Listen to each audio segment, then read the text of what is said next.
Tout ce que nous voulons c'est que vérité et justice soient faites, débute Abdourahmane, l'un des frères d'Abdoulaye Camara, abattu le 16 décembre au Havre par la police, alors qu'il était en train de poignarder un homme. Lire nos éditions des 17 et 18 décembre. Le micro du mégaphone en main, hier, devant l'hôtel de ville du Havre, il s'exprime devant une foule d'environ 70 personnes participées à une marche blanche en mémoire du défunt à l'appel de la famille, lire nos éditions de vendredi. Pour que sa famille puisse faire son deuil tranquillement, termine le frère, visiblement ému. Parmi les participants à la marche, les frères et sœurs venus avec les enfants, d'autres membres de la famille, des copains d'enfance de la victime. La présidente de la Ligue des droits de l'homme et quelques membres du collectif Urgence Notre Police Assassine venus de Paris en soutien avec banderole, mégaphone. S'il affirme ne pas avoir de colère, honnêtement, juste de la tristesse, Abdourahmane Camara considère que pour moi aujourd'hui il n'y a pas de justice, alors que l'affaire est à l'instruction.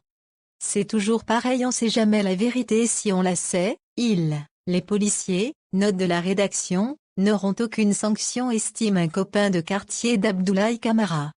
Un autre déclare venir en hommage et considère également qu'il y a des zones d'ombre, ils ont tiré 26 fois quand même, 10 impacts ont touché le corps, note de la rédaction. Les flics, il y en a qui font des conneries, mais il y en a qui font leur boulot. Quand il y a eu les attentats avec Charlie, les gens les applaudissaient, il y en a qui ont donné leur vie. Il faut faire la part des choses, raconte de son côté un membre de la famille. La foule s'est ensuite mise en marche au cri de stop aux flics, voyous et justice. Elle a effectué le tour de la place en scandant police assassin et police partout, justice nulle part. Parvenu devant la sous-préfecture, Abdourahmane Camara a repris la parole en dernier, demandant aux présents de se tenir et de prendre le temps de se dire je t'aime. Perdre quelqu'un comme ça, c'est trop brutal, on y pense tous les jours, c'est trop brutal tout ça. Édition du 19/02. 2 mois après, la famille Camara a décidé d'organiser une marche blanche en l'honneur de leur frère et fils, Abdoulaye, tué de 10 balles dans le corps sur la vingtaine tirée par 2 policiers le 16 décembre 2014, avenue du Bois à Eau, Coco Havre, Seine-Maritime. Un rassemblement est prévu demain, à 14 h, devant l'hôtel de ville du Havre. Nous irons à pied jusqu'à la sous-préfecture, et peut-être un peu plus loin, explique, mercredi, Mamadou, l'un de ses frères, âgé de 25 ans. Pourquoi pas plus tôt? On ne voulait pas organiser de marche blanche juste après les faits. On voulait que ça se fasse dans l'apaisement, sans que des jeunes s'énervent contre la police, assure-t-il. Ils organisent une marche blanche évidemment pour lui rendre hommage. Mais pas seulement, on veut faire pression sur les juges pour que l'affaire avance rapidement. Ça peut durer 2 ans, 10 ans, on ne lâchera rien, affirme Mamadou. Le procureur ne voulait pas lâcher le dossier au juge, il l'a fait la semaine dernière. La partie civile va avoir accès aux vidéos. 2 juges d'instruction, qui ont en effet eu accès à la quasi-totalité du dossier dans le courant de la semaine dernière, ont été co-saisis pour instruire le dossier. Pourquoi une co-saisie, situation rare au tribunal du Havre?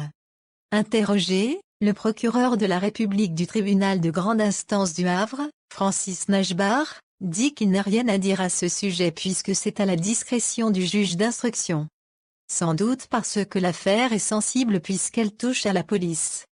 Une information judiciaire avait été ouverte fin décembre. L'avocat de la partie civile, maître Guillaume Routel, doit en principe avoir accès à toutes les pièces dans le courant de cette semaine, lui permettant de visionner les caméras de vidéosurveillance qui ont filmé la scène du drame. Maître Laurent-Franck Liénard, le conseil des 2 policiers auteurs des coups de feu qui ont tué Abdoulaye Camara, a été contacté par les 2 policiers la semaine dernière, quand ils ont su qu'une instruction allait être lancée, précise l'avocat. Concernant les faits en eux-mêmes, j'en parlerai quand j'aurai connaissance que l'instruction est officiellement lancée. Par ailleurs, je n'ai pas accès au dossier, pour cela il faut une mise en examen ou le statut de témoin assisté. Et ce n'est pas le cas pour mes 2 clients. Ils n'ont pas été poursuivis, ils n'ont pas été placés en garde à vue, ils ont juste été entendus en tant que témoins, insiste l'avocat au barreau de Paris, réputé pour défendre les forces de l'ordre. Les 2 policiers très marqués. Les déclarations de mes clients sont conformes à la vidéo, comme l'a affirmé le procureur, l'état de légitime défense est totalement acquis, poursuit-il. Ce qui est sûr c'est que mes deux clients, expérimentés et âgés d'une quarantaine d'années, sont très marqués par ce qu'ils ont vécu. Cette nuit-là, du lundi 15 décembre au mardi 16 décembre 2014, vers minuit 35. Plusieurs équipages de police sont envoyés dans le quartier de la Mar-Rouge après que le commissariat central a été prévenu qu'un homme couvert de sang déambule dans les rues, l'air menaçant. Avant que la police n'intervienne pour le maîtriser, l'homme, qui n'était visiblement pas dans son état normal, s'en prend à un passant, à qui il assène une vingtaine de coups de couteau. Les forces de l'ordre viennent en aide à la victime alors que l'agresseur tente de l'égorger. C'est très net sur la vidéo des caméras de surveillance, précise Francis Najbar. L'homme ne répond pas aux sommations des policiers. L'un d'eux tire sans pouvoir l'arrêter, puis glisse avant de chuter. Son collègue tire à son tour. Abdoulaye Camara scroule au sol. Il est mort. L'autopsie pratiquée quelques jours plus tard indiquera qu'il a reçu 10 balles dans le corps, 4 dans le torse et 6 dans les jambes. Une conférence de presse prévue. La famille d'Abdoulaye Camara, elle, conteste cette version des faits et les problèmes psychiatriques avancés dans l'enquête. On a mené une enquête de notre côté, explique Mamadou. Des voisins de l'appartement d'Abdoulaye, note de la rédaction, rue Marconi, située à côté du lieu du drame, nous ont dit qu'ils avaient entendu du bruit ce soir-là. Un des voisins, qui ouvre toujours à n'importe qui, a ouvert à une ou plusieurs personnes qui sont rentrées dans l'appartement de mon frère. Des voisins ont ensuite entendu beaucoup de bruit et des cris venant de l'appartement d'Abdoulaye. Face à cette version, Maître Liénard commente, « De toute façon, ce ne sont pas mes clients qui sont entrés dans son appartement. Cela n'a rien à voir. » Contacté la semaine passée, le procureur a précisé qu'il organiserait une conférence de presse sur cette affaire dans les prochaines semaines.